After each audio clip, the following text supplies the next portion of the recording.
Hi everybody, welcome to this week's Middle East Update. It's the end of August. It is the week of August 30th and we have a ton of material to cover. With my musings, I've been doing these Middle East updates now for about 5 years, over 5 years, and I cannot remember a time when things have been so volatile. I was reminded of the witch's brew of Macbeth when they said double, double, toil and trouble, fire burn and cauldron bubble. I think things are bubbling. I wrote in my musings that the tick, tick, tick sound is now reaching its highest decibels, and it's time for you and I to take our place up on the wall, be the watchmen, be the sons and daughters of Issachar, understand what's going on, and let our roar, let our KFIR, our young lions roar, go forth. And again, not our thoughts, opinions. What does the Bible say? So before we get started, go to our website, holygroundexplorations.com, to access the PDF PowerPoint that accompanies this week's YouTube, because bottom line, no way I'm going to get through it all. Okay, news bites.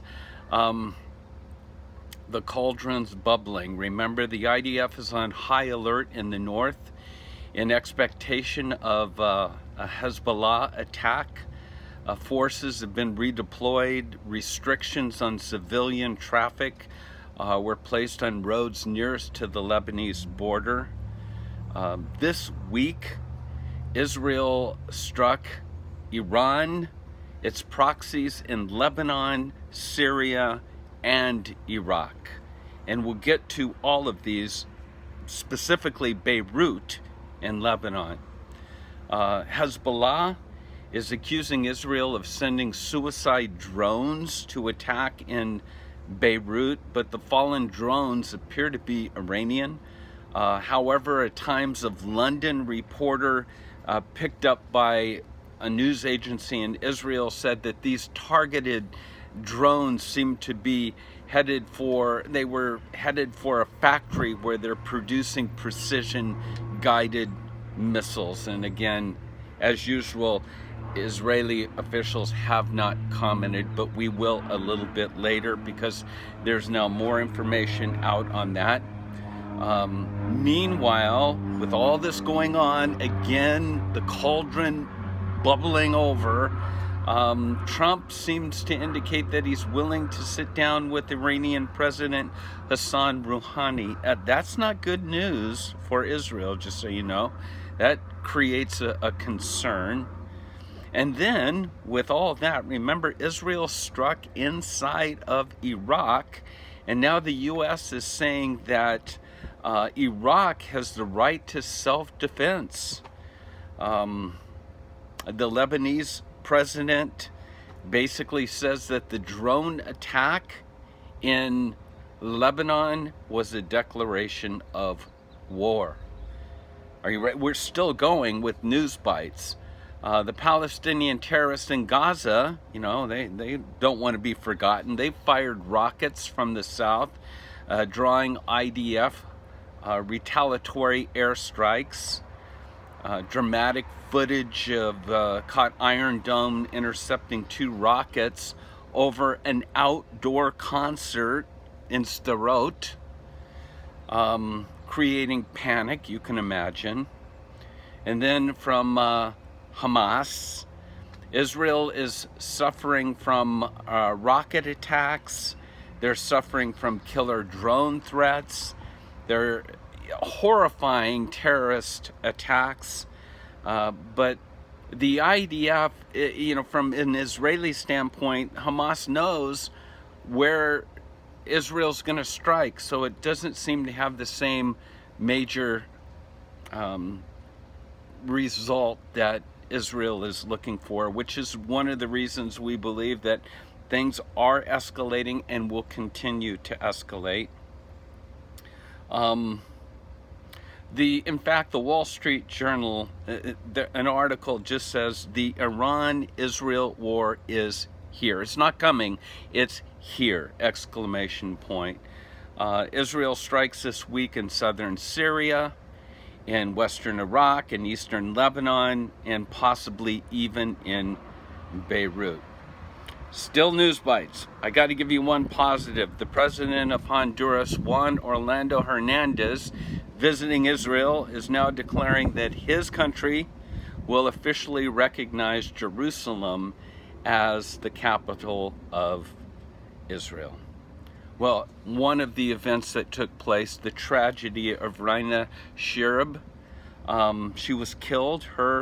As she was going to Danny Springs with her father and brother, and as they got close, a bomb was detonated, which killed her, remotely detonated. I've heard back and forth that the people that have done this have been apprehended, but no official, nothing official at this point in time from Shin Bet. Again, a 17-year-old girl that was killed. Why? Because she's Jewish. That's the only reason she was killed. And again, our compassionate Congresswoman Rashida Tlaib commented. She expressed regret in a tweet on Friday for this terrorist attack in which this 17-year-old girl was murdered. Her father and brother also injured, still in the hospital.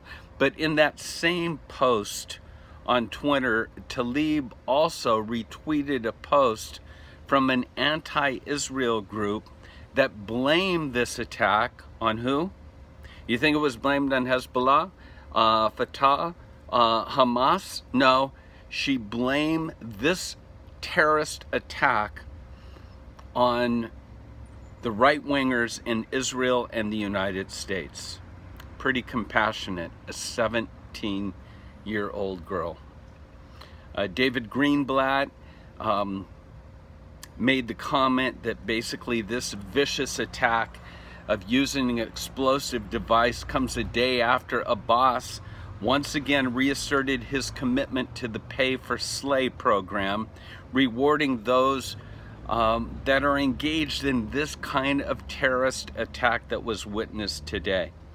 Again, Hamas praised the 17-year-old Raina Shrev's murder by Palestinian terrorists. And Greenblatt says the Palestinian Authority, who have remained silent, must condemn this attack. Don't hold your breath, Mr. Greenblatt.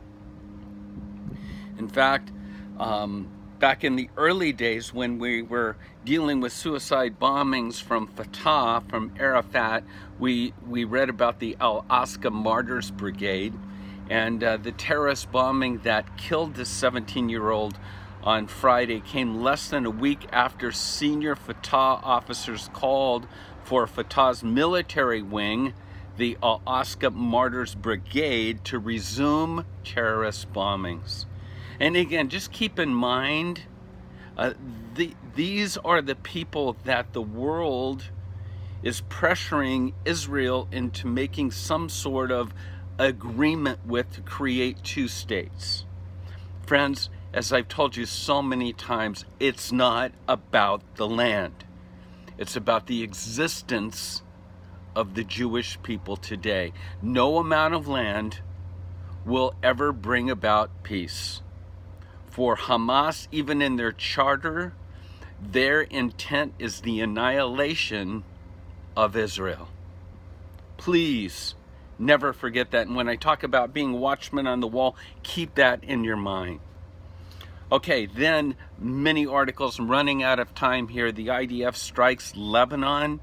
The drone attack on Hezbollah offices there seems to indicate that they were after what's called a planetary mixer that's used in the production line for precision missiles. This is what ticked Nasrallah off so much, is that, again, unlike Gaza, where these rockets don't have the guidance system like Hezbollah desires and wants to have, Israel has taken out the capabilities of creating more of these precision guided rockets and missiles in Lebanon itself. And so the rhetoric, the cauldron, the witch's brew, that's, basically Netanyahu has said to Nasrallah, you better settle down, you better watch your words, you better calm down, because you know what Israel will do if you do anything. And again, we mentioned the IDF strike in Syria. Drones from Iran that were equipped with explosives, kind of led by the head of the Iranian Quds Force and Shiite militias. He's there. They showed pictures of the people getting off in Damascus, making their way to this area. And again, Israel fortunately took out the drones and those people that wanted to launch the drones into Israel. You can imagine how that went over in Iran. And then in this, again, I know I'm out of time. I'm running over right now. Please take a look at the rest of the PDF PowerPoints. That attack that took place on Friday, they found even more IEDs that are planted roadside. There's an article on that. There's an article on drone invasions. Drone armies are being created all over the world, and Israel is having to deal with this threat. There's unrest now in Jordan. There's an article on that. And then we have Trump and Iran. And, and as I said before, it just goes on and on and on.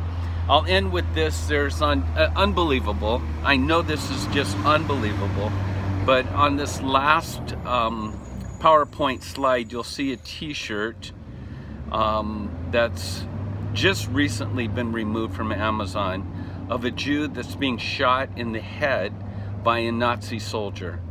And again, when you hear people say they get tired of hearing about the Holocaust or whatever, just take a look at this picture and understand why Israel and why we as Christians need to say unitedly, never again, or not on our watch. But we do know that God is in control. I'm doing a study in Zechariah. In fact, I'm about ready to tape that next. We're in Zechariah 12, and we know that as things wrap up, it's all about Jerusalem. Jerusalem will be a cup of trembling to all the nations. And that's, my friends, is what's taking place today. So with that, shalom, God bless, until next week.